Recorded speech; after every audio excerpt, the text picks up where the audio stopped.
Good morning. आपको मैंने chapter जो पढ़ाया था वो पढ़ाया था ग्रेविटेशन, ठीक है। उसमें मैंने आपको बताया था when two bodies having masses m1 and m2, ठीक है, kept at a distance small r apart, they experiences a force which is directly proportional to the product of two masses and inversely proportional to the square of the distance between the two masses।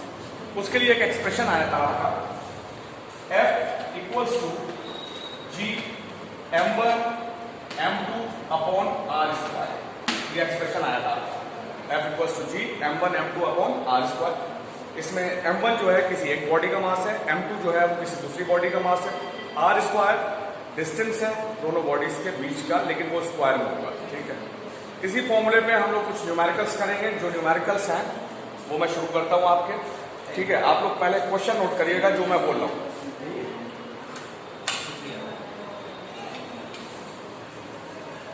Formula यही है, इसी फॉर्मूले पे numerical होंगे। Numerical note करिएगा। Numerical ये है, what is the new force of, what is the new gravitational force when both the masses gets doubled.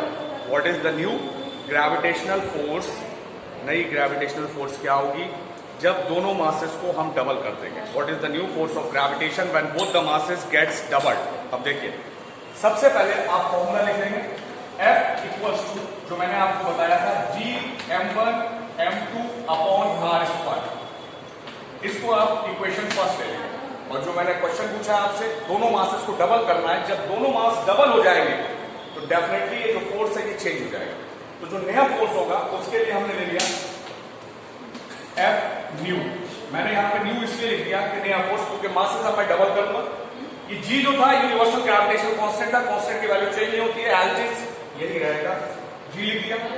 मास को डबल करना है तो 2m1 कर दिया, ठीक है, डबल हो गया पहला मास, दूसरा मास भी डबल करना है, 2m2 हो गया। डिस्टेंस में मैंने कोई फर्क नहीं बताया क्वेश्चन में, तो डिस्टेंस को as it is r square लिख दिया। इक्वेशन सेकंड, ये आपकी सेकंड इक्वेशन बन गई। अब इन दोनों इक्वेशंस को डिवाइड करेंगे, लिखेंगे dividing second by first. Equation second by first, second को फर्स्ट से डिवाइड करेंगे तो आपका आ जाएगा ऊपर F न्यू अपॉन में आ जाएगा कैपिटल F, जो ओरिजिनल फोर्स था पहले का। F न्यू की वैल्यू आप ये पुट करिए इक्वल्स टू G, और आ जाएगा आपका 2m1 2m2 upon r square. जब इसके अपॉन में F की वैल्यू पुट करेंगे तो ये रेसिप्रोकल हो जाएगा, उल्टा हो जाएगा। तो into r square upon G, ये वैल्यू पुट कर रहा है। जब इसके अपॉन में वैल्यू पुट करेंगे F की तो ये रेसिप्रोकल हो जाएगा, उल्टा हो जाएगा। तो ये लिखेंगे r square G m1 m2। अब देखिए क्या क्या चीजें कैंसिल हो रही है। G से G कैंसिल हो गया सबसे पहले, m1 कैंसिल हो गया, m2 कैंसिल हो गया, r स्क्वायर कैंसिल हो गया। केवल आपके पास बचा एक 2 ये बचा, इंटू 2 ये बचा, ठीक है। तो जो नई फोर्स हमारी आएगी वो आ जाएगी F new upon F equals to, ये सारी चीजें कैंसिल हो चुकी हैं, तो आपका आ जाएगा 4 अपॉन 1, ठीक है, इक्वल्स टू 4 लिख सकते हैं। अब ये जो पुरानी फोर्स थी क्रॉस मल्टीप्लाई कर जाएगी, तो नई फोर्स की जो वैल्यू आ जाएगी F new equals to 4F। इसका मतलब जब दोनों बॉडीज का मास डबल कर दिया जाएगा तो जो नई फोर्स लगेगी वो 4 टाइम्स हो जाएगी पुरानी वाली फोर्स की। जो नई फोर्स निकली वो 4F, ये ओरिजिनल फोर्स थी जो पहले मैंने पढ़ाया था। तो कभी भी जब दोनों बॉडीज का मास को डबल कर देते हैं तो जो नई फोर्स निकलेगी वो कितने टाइम्स हो जाएगी, 4 टाइम्स हो जाएगी। अब इसका दूसरा न्यूमेरिकल करते हैं, ठीक है।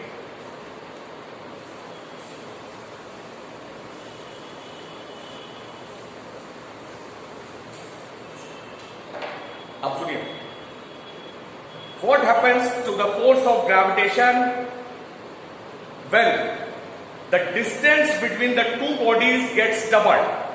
What happens to the force of gravitation? Force of gravitation क्या हो जाएगी जब दोनों बॉडीज के बीच के डिस्टेंस को क्या कर देंगे, डबल कर देंगे, ठीक है। सेकंड न्यूमेरिकल देखिएगा। पहले वही इक्वेशन लिखी जाएगी F equals to G m1 m2 upon r square. Equation हो गई आपकी फर्स्ट। मैंने मासेस के साथ अब कुछ नहीं बोला, मैंने बोला है कि distance between the two bodies gets double करना। तो आप लिखेंगे नई फोर्स, जब डबल हो जाएगा तो फोर्स डेफिनेटली चेंज हो जाएगी। तो न्यू इक्वल्स टू जी ऐसे ही रहेगा, m1 m2 ऐसे ही रहेगा। अब डिस्टेंस को डबल करना, तो आप यहां पे 2 लिखेंगे, r लिखेंगे और इसका स्क्वायर कर देंगे, क्योंकि डिस्टेंस का नीचे क्या होता है, स्क्वायर होता है। Dividing equation second by equation first, second को डिवाइड करेंगे फर्स्ट से, पहले की तरह, तो आपका आ जाएगा f new upon f equals to, पहले की वैल्यू पुट करेंगे, जी m1 m2 अपॉन, तो दूसरा कितना हो गया 4, स्क्वायर आ गया, 2 का स्क्वायर क्या हो गया 4, नीचे आ जाएगा 4r स्क्वायर। जब ये वैल्यू अपॉन में रखेंगे डेफिनेटली नीचे अपॉन में f है, इसको नीचे आएगी वैल्यू तो इधर रेसिप्रोकल हो जाएगी, इनटू क्या हो जाएगा r स्क्वायर अपॉन जी m1 m2, ये रेसिप्रोकल हो गया आगे, g से g कैंसिल हो गया, m1 m2 कैंसिल हो गया, r स्क्वायर कैंसिल हो गया। इतना क्लियर है? इसमें अंडा है, इतना क्लियर है? इसके बाद देखिए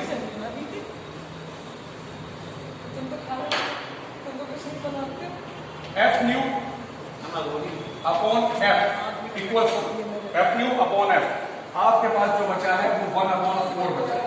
तो जो नई फोर्स है f new equals to f जो है वो क्रॉस मल्टीप्लाई कर जाएगा, यानी कि आ जाएगा f अपॉन 4। इसका मतलब जब डिस्टेंस को हम डबल कर देते हैं, डिस्टेंस को डबल कर देते हैं, तो जो नई टाइम्स है वो पुरानी फोर्स के 4 टाइम्स हो जाएगी। जो न्यू फोर्स है वो पहले वाले की क्या हो जाएगी 4 टाइम्स, f/4 आ रहा है, ठीक है।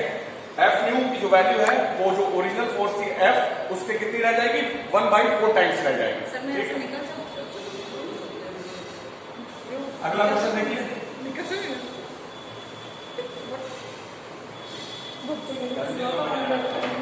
इसी तरीके का एक क्वेश्चन और बताता हूं। What happens to the new force of gravitation when the distance between the two bodies gets doubled?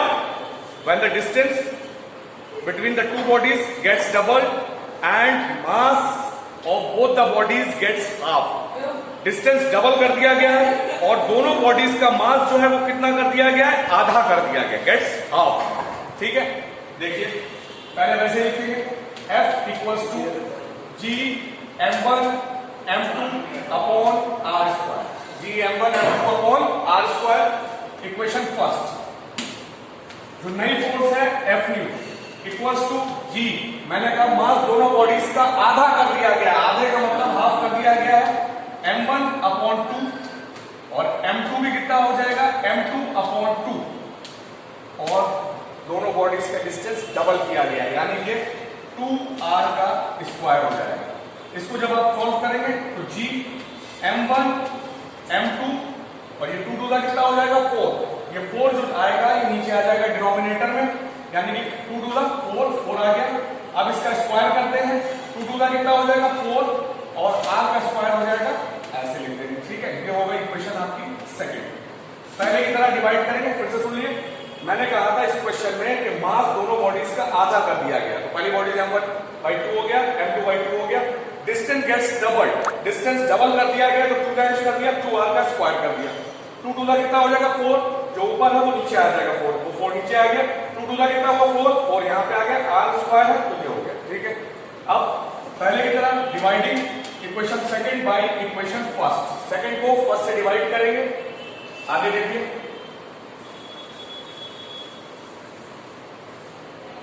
जब सेकंड को फर्स्ट से डिवाइड करेंगे तो आ जाएगा f new upon f equals to, इसको ऐसे लिखेंगे g m1 m2 अपॉन 4 का कितना हो जाएगा 16, तो 16 r स्क्वायर आ जाएगा।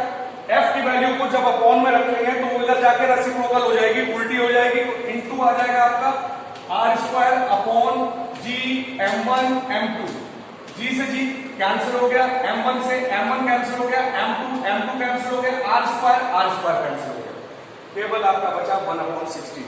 तो जो न्यू फोर्स आएगी f न्यू वो पुरानी फोर्स के f/16 आ गया 1/16 टाइम्स हो जाएगी, पुरानी फोर्स के कितनी हो जाएगी 1/16 टाइम्स। होमवर्क के लिए क्वेश्चन सुन लिया आपने।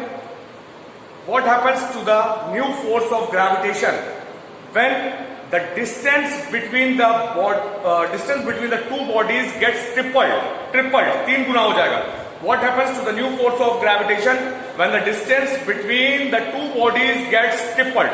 Thank you. आगे बात करेंगे फिर.